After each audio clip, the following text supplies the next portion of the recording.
నమస్తే. జూన్ 2026 ఈ నెలలో ఆకాశంలో జరగబోయే ఆసక్తికరమైన గ్రహాల కదలికలు, వాటి వల్ల మన దైనందిన జీవితం అలాగే మానవ సంబంధాలపై పడే ప్రభావాలను ఈ విశ్లేషణలో చాలా స్పష్టంగా లోతుగా తెలుసుకుందాం. ఎలాంటి బేసిక్స్ లేకుండా డైరెక్ట్గా మ్యాటర్లోకి వెళ్ళిపోదాం. పదండి. ఈ రోజుటి మన విశ్లేషణలో ప్రధానంగా 4 అంశాలు ఉన్నాయి. జూన్ 2026లో గ్రహాల కదలికలు, గురుడి ఉచ్చస్థితి తెచ్చే శుభఫలాలు, శని వక్రగతి నేర్పే కర్మ, సహనం, ఇక చివరగా రాహుకేతువులు చూపే భిన్న ప్రభావాలు. ముందుగా మొదటి విభాగానికి వస్తే జూన్ 2026 గ్రహాల కదలికలు. ఇక్కడ మనం గమనించాల్సిన ఒక అత్యంత ఆశ్చర్యకరమైన విషయముంది. కేవలం 2 వారాల వ్యవధిలోనే, అవును, జస్ట్ 2 వారాల్లోనే అంతరిక్షంలో భారీ స్థాయిలో గ్రహాలు తమ స్థానాలను మార్చుకుంటున్నాయి. జూన్ 3వ తేదీ నుంచి 19వ తేదీ మధ్యలో ఏకంగా 6 ప్రధాన గ్రహాలు తమ గతులను మారుస్తున్నాయి. జూన్ 3న గురుడు, 6న శుక్రుడు, 14న బుధుడు, 15న రవి, 17న శని, ఇక 19న కుజుడు. ఇలా ఒకదాని వెంట ఒకటి వరుసగా గ్రహాలు మారుతుండటం చూస్తుంటే రాబోయే కాలం ఎంత యాక్టివ్గా, ఎన్ని ఊహించని మార్పులతో ఉండబోతోందో మనకు ఇట్టే అర్థమైపోతోంది కదూ. ఇక 2వ విభాగంలో గురుడి ఉచ్చస్థితి, అది అందించే శుభఫలాల గురించి చూద్దాం. జూన్ 3వ తేదీన ఒక అద్భుతమైన పరిణామం జరగబోతోంది. బృహస్పతి అంటే గురుడు కర్కాటక రాశిలోకి ప్రవేశించి ఉచ్చస్థితికి చేరుకుంటాడు. మరి దీనివల్ల ఏం జరుగుతుంది? మన జీవితానికి మూల స్తంభాలైన 4 ప్రధాన రంగాల్లో అత్యంత అనుకూలమైన ఫలితాలు వస్తాయని జ్యోతిష్య మూలాలు చాలా బలంగా చెప్తున్నాయి. అవేంటంటే విద్య, ఉద్యోగం, వివాహం మరియు సంతానం. ఈ కీలకమైన విషయాల్లో ఎప్పటినుంచో ఉన్న అడ్డంకులు తొలగిపోయి ఒక అద్భుతమైన పాజిటివ్ వాతావరణం ఏర్పడుతుంది. ఇది నిజంగా ఒక గొప్ప శుభపరిణామం అని చెప్పుకోవచ్చు.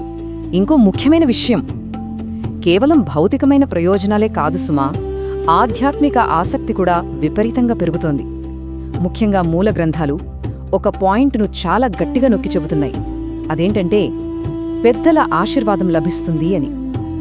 ఇది మనలో నైతిక బలాన్ని, మానసిక ప్రశాంతతను రెట్టింపు చేసే ఒక అద్భుతమైన అంశంగా మనం ఖచ్చితంగా భావించవచ్చు. అయితే ఇక్కడే అసలైన ట్విస్ట్ ఉంది.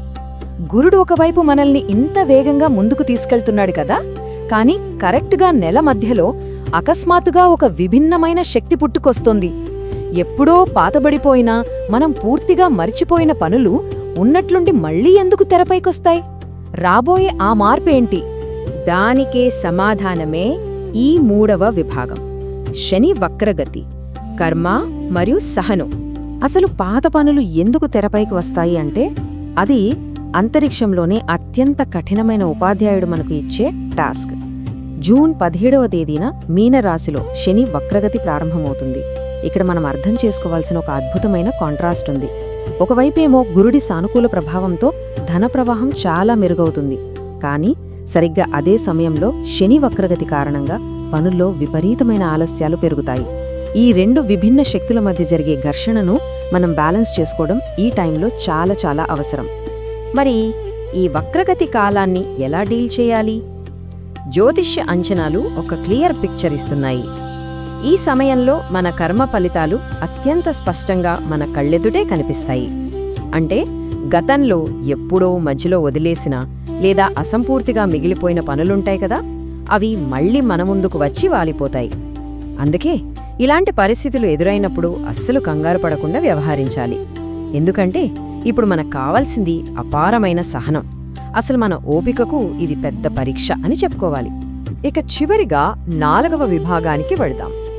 రాహు, కేతువులు, వాటి భిన్న ప్రభావాలు.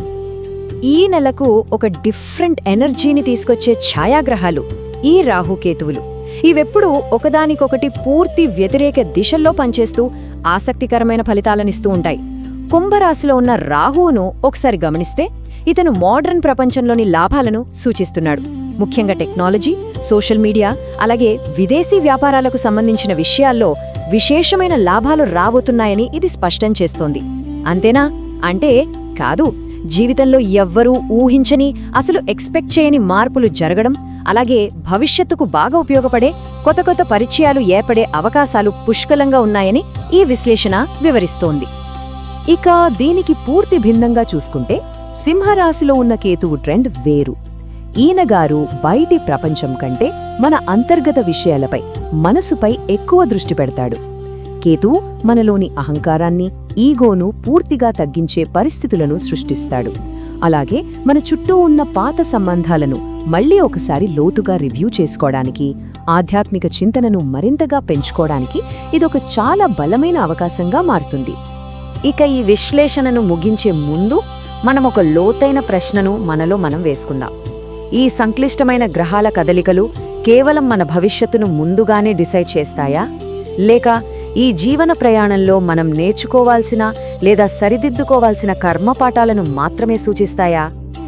ఈ కోణంలో ఆలోచిస్తే గ్రహాల కదలికలను కేవలం జరిగే సంఘటనలుగా కాకుండా ఒక నిరంతర అభ్యాస ప్రక్రియగా మనం చూడవచ్చు. సరే, ఈనాటి మన విశ్లేషణ ఈ ఖగోళ మార్పులపై మనందరికీ ఒక మంచి స్పష్టతను అందించిందని ఆశిద్దాం. మళ్ళీ కలుద్దాం.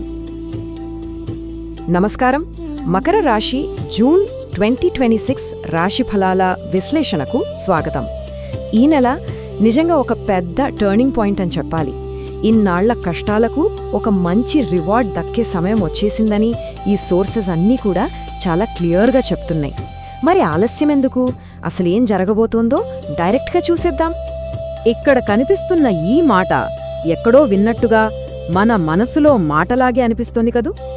మకర రాశివారి అసలైన ఫీలింగ్ ఇదే. అందరి పనులు నెత్తికెత్తుకుని చెయ్యడం వల్ల స్వంత కలలు, ఆరోగ్యం, సంతోషం అన్నీ ఎక్కడో ఆగిపోయాయి అన్న ఫీలింగ్. గత కొన్నేళ్లుగా చాలామంది పరిస్థితి అక్షరాలా ఇదేనని డేటా స్పష్టం చేస్తోంది. సరే, ఈ విశ్లేషణలో మనమొక ఆర్డర్లో వెళ్దాం.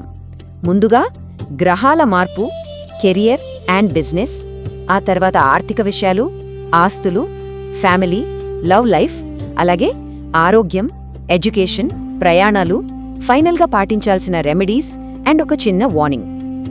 ఇవన్నీ ఒకదాని తర్వాత ఒకటి ఫాస్ట్గా చూసేద్దాం. మొదటి సెక్షన్ గ్రహాల మార్పు. జూన్ 2026లో అసలు ఈ పెద్ద చేంజ్కి కారణమేంటో గమనిద్దాం. గతానికి ఈ జూన్ నెలకున్న డిఫరెన్స్ చూస్తే మనకే ఒక క్లారిటీ వచ్చేస్తుంది.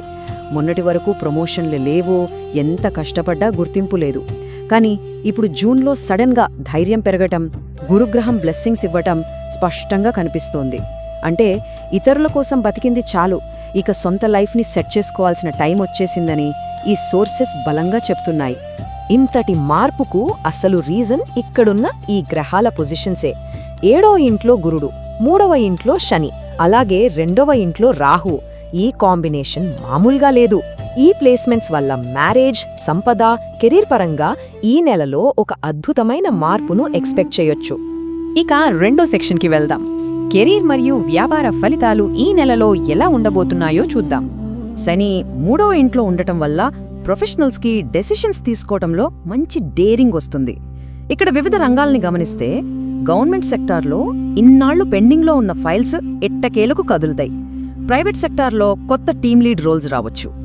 ఐటీ వాళ్లకైతే ఏకంగా ఫారెన్ ప్రాజెక్ట్స్ లేదా మంచి టెక్నికల్ రికగ్నిషన్ వచ్చే ఛాన్స్ ఉంది. ఇక కొత్త జాబ్ కోసం ట్రై చేస్తున్న వారికి వాళ్లకున్న పాత ఎక్స్పీరియన్స్ ఇప్పుడు ఒక పెద్ద ప్లస్ పాయింట్ అవ్వబోతోంది. ఇన్నాళ్లు కష్టానికి ఇప్పుడు కరెక్ట్ రిజల్ట్ వస్తుందన్నమాట.